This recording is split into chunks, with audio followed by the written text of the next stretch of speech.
Penny Behe, Nanko for Yabesi Pempim Wakwemu, I Joe Musicanina, not for evidence upon Ediaba, I think Kania Honsem, and also acquire some Cassia, and 20 woman am some passo, Candia Chiraban say, wait dear, I buy Mwa. Aha no network no eno ne high ene ekwan no ene konfo na omko gina kwan no na yehu na kurom ha de network ne eye yi ni sana yentimi nyeko ebi wo ho na abem na yaye na se ye ko na se nkwa na ya ja yesu ho no nkwa ne ye problem kwan de no kwe am se zezi president be mbona o mo atwa so kakra ma ye but ende kwan de se ye cast pa na network problem so ye no kwe se na enuanom a o mo bi so o mo kan sa be penalty e wo nso ana ababat normally no twetwesi mo ma wo ya na se na wo pese wo ne nipa de communicate efa aha ye bia nipa bebiri ete ha ti ye taxi drivers na ye wa adwene bi se betumi aye adwuma no but I be a bobo bay na aju bay 9 e ko bo ne 10 ho no say wo da wo ga kwe be beje wo car tene de no kwe no so e ko so a de e ka champion fo ni say angopon adoma wo mo e pese mo de affordable houses ne ba no wo mo hwe say ye kwan no wo mo bay amaye na afi nsuso wo be ma security aye tight wo e kwan no so abetumi aboa na abo ekroni na wo ma security enya tight nya sa de a akronfarenfo e na eku won e wo mpotam ho pa we aye de sia manfo ni bia ewo ho ena ne yama ne boni ba wa bedu ebo nkomo na ni nyina mu no na pani a onompo kan no ya assembly member ewo ho obani kwa mensa ena ode kakra ka no che se no kure empuntu pa de abon no mo de nka nya hwe wo nya police post kura ba ko bi che mfinfin ho a nka babo wo nse nka yebenya police post ewo kwa yi mu anka yepe ye sempanimfo se akromfo haye ya na omukodwa ewo village no mo ba no mababo kwa mu na fei omutututu agi wo mu no manyina itimese district police commander anase regional police commander messe no wotimi nka wo hu ye mobo na oma police patrol no mra so onya ayikura police post maya police patrol no mra askwafo no ba ene kontanse but nya da nyina no mo ba messe wo mo na omo nan ayi ntienti awa amaye we aye obani kwa mensa ya kan no ya assembly member ewo de sua eno de bia to empani anim se nka anya hwe kura no yenya police post na se patrol team ne kura mpo every kontanse na saja wo mo tete fam wo ho no mo ba ho ntentem a be ma akronfa remfo na de hu e de ato nso a wo madwane na wo nso o manyu mo kra na bia etome aye fine we aye amane bo a every de sua ba obedu e de e ba ye na ho no a eno what say so yesi se wo health center na wo ho no o wo mo bo adwuma pa nanso na nsan adondom ne nya he no ukopie mu wo ho a anase fo ho no se wo mo kwa adwuma jesi wo mo charge wo mo phone no a ma bisi emom de power bank kra ka ho nya sa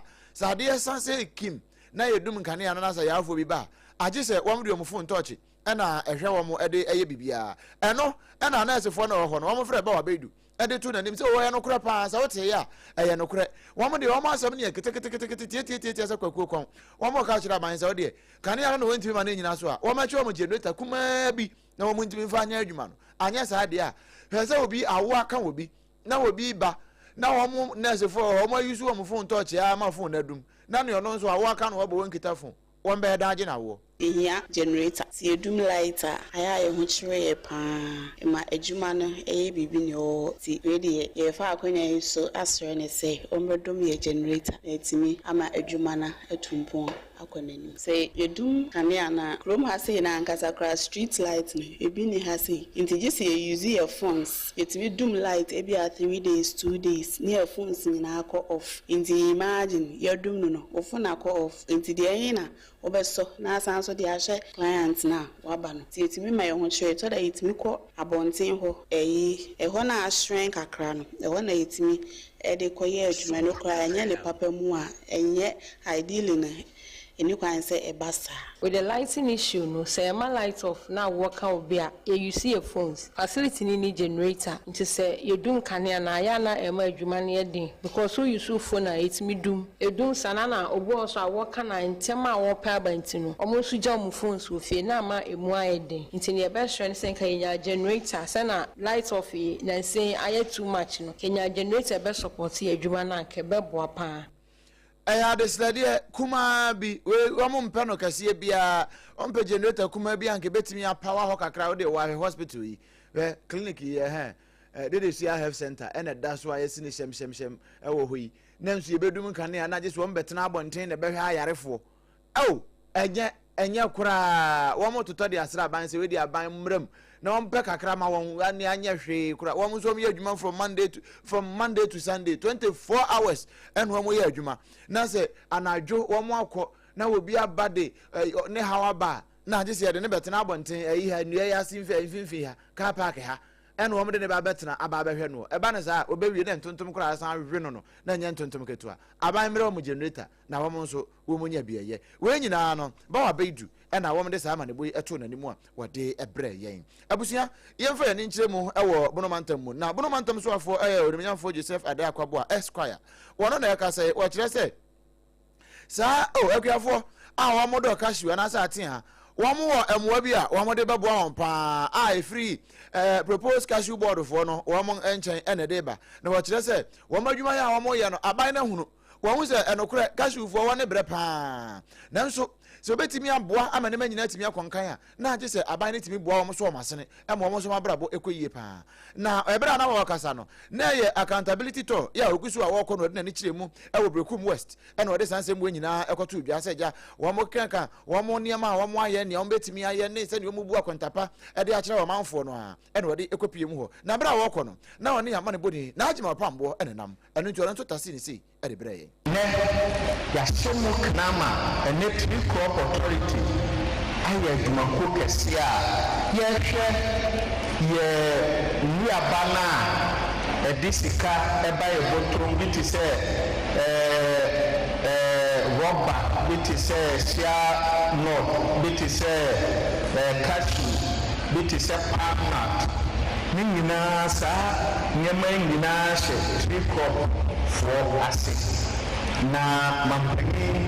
egu so a ɔyɛ nhyehyɛeɛ sɛ yɛbɛtumi anya adwumakuo bi te sɛ cashew board no ama ɔno abɛhwɛ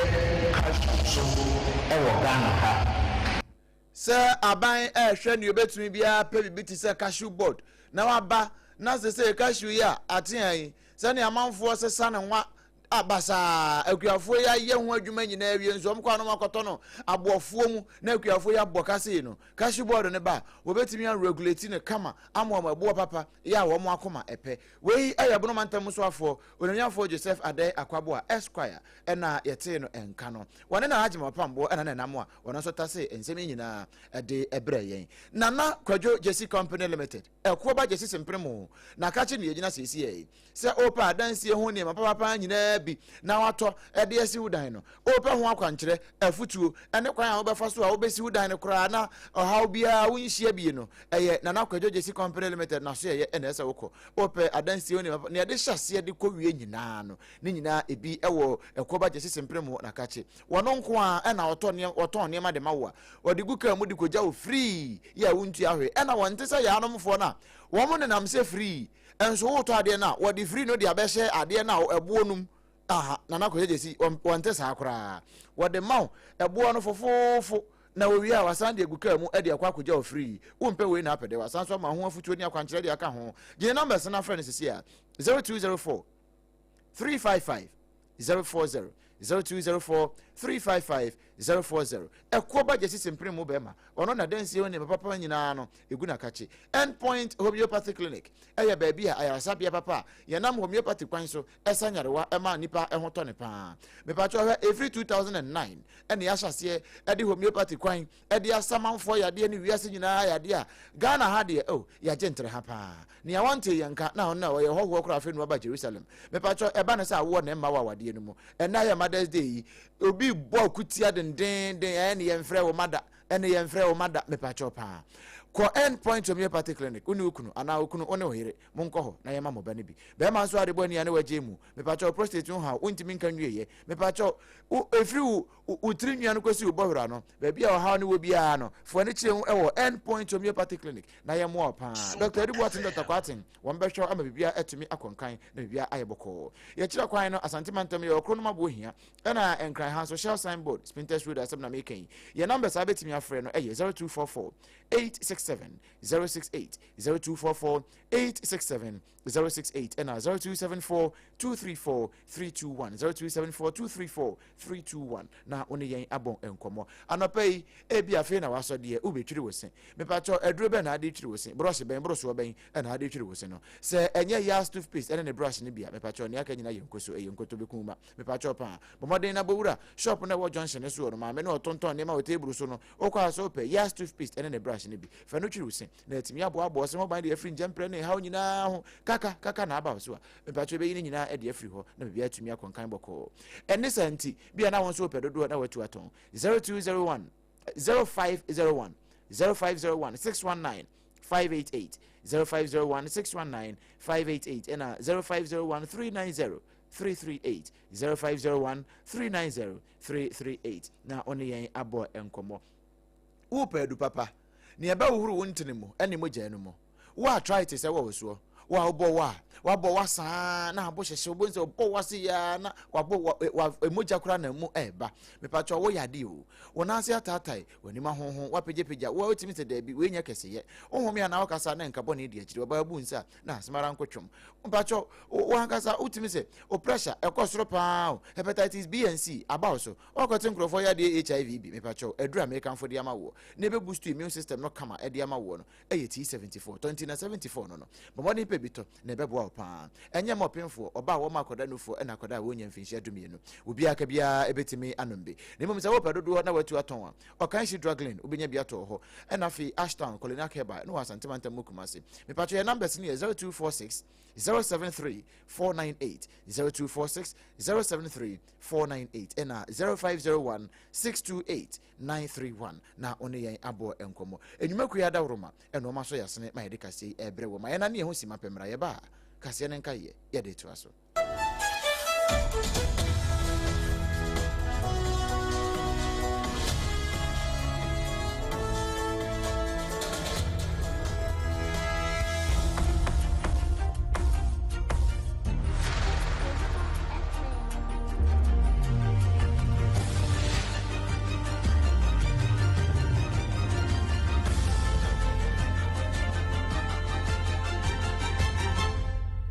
TV Emma Aketiapa ye to ansem ne so na epiemu ewo mfimfin mantam mu akunfi ene yakwa PSCA na baabia ye gina CCA no papa bi pre ne nkwa den na papa wono wo ye gya bidie no oton wo ye ho adwuma kama oni wo hye bidie correct pa ono so wo de duapa na hye bidie no ye friend kwaku blanksin ene wono wa na yire a ye friend say antiesi enya mfinhia aduanan 40 years wonya akoda ena wono wo ko ni kuni ho baabia wo ye na adwuma no ene wono ni ko yiyi so wo ko no chese wo de barantine pa ene wo de di animu a wo de ko na wo ko ye no ene wo che ne se adwuma na wo ye no ase woni ni nyina na eye de na so won se da nhunu sikasem no mu papa enti wo confronto no ena antie sika che papa blansen se wo di adwuma no mu sika nyina wo ye adwuma no kra wo ma no hwe ne na no kra mbo bidi a consignment a wo me de kai ba ko ebe twi ye de ko ye emu 1 peso akra nya de a ode na ne ahunu je se wo ye adwuma no a na wo no blansen wo de sika nyina gu ni botom na wo de nam na wo de ye ne obeye eno na wo mu gusu a wo mu yiye no a wo ma brantan yiso no de agam papa yi no amaso no de agam no ama na sukura na so ma asem no koya asem kese pa enti opani ba kwa friend say Isaac epanyi mensa wono kura na ba mu a wo be hwe ye e ma asem no ye boko e wo ho a asem asaman asem ne ye kana sa na kunfi asaman e ho na asem ne wo a ye kana sa no eno enti meni wo kasa ya mami wo tupi afajan ya ye hwe da kira kwan kura ye hu no sanso no hu sese bi wadi nyam bransem pa ena obani blansen so wo mo ma ne so ikiti ade ko man kasi ma ba ya asabi asaja won ko pa ya rehwe e wo ho a meni wo kasa wo gusu a wo ji ya rehwe sabre praise for ho ehwe wo mo gusu kura wo ji ya rehwe na no ena se wo mo ko ya wo mo se papa wato ya no mo nse adumpo chese wawu maame ne de se kan ya twa papa ya ma se me no ka sei wato ya no monse ya do anya asem kuma we wie ye no hwe breminya wa dwane so wo mu yi ni free e hosan kwom de ne ba mankasim so mo de ne ba we ne ba trauma hospital sansa na ano ode nti kwa so ɛna ɔto aya no monse edu a akwaya awre ho sempa prosifo eguso hwa antiesi bia bia obi afa ho koma prosifo sanse wadi awu wo mususu se wo na wadi awu no nti fa ho koma prosifo na mmara no ne wo nkonhye ɛno nti prosifo che se wo behunu ma me ekira kwan bia no bomoden ma prosifo sanka no na afi wo mfa na nyina mmara no se ye ya ɛnam so ma sikasɛm ho nti wo awu kunu ɔno ani kunu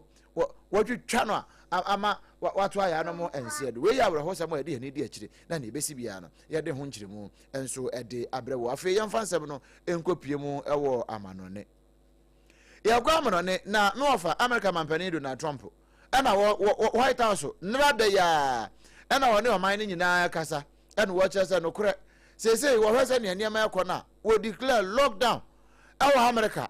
na menyi ofa nsɛm nka ɛma no wɔka nsɛm bebree na wɔka bi kan ho sei. We probably would not have thought after a month we'd be here. In addition to the fact that we've taken out the leadership twice and maybe 3 times. You know, we want to be involved. We don't want another president that maybe wouldn't be willing to do what I'm willing to do for the good of the world, for the good of our nation, to be stuck with the situation in 5 years or 10 years from now. So we think they should put a president in or the head of the country in that's going to be able to do something peacefully for a change. They've been doing this for 47 years, killing people for 47 years, whether it's the barracks or even the SS Cole where they were involved very strongly. They always denied it, but where they were very strongly involved, and all of the people that died through the roadside bombs died and are right now walking around with no legs, no arms, a face that's been so badly damaged. The Iranian regime has been attacking Americans and spreading terror for 47 years, and despite these countless opportunities to renounce their nuclear ambitions, which they had just a short while ago, they told Mr. Witkoff, who is standing right over here. America mampani no say ni Iran for no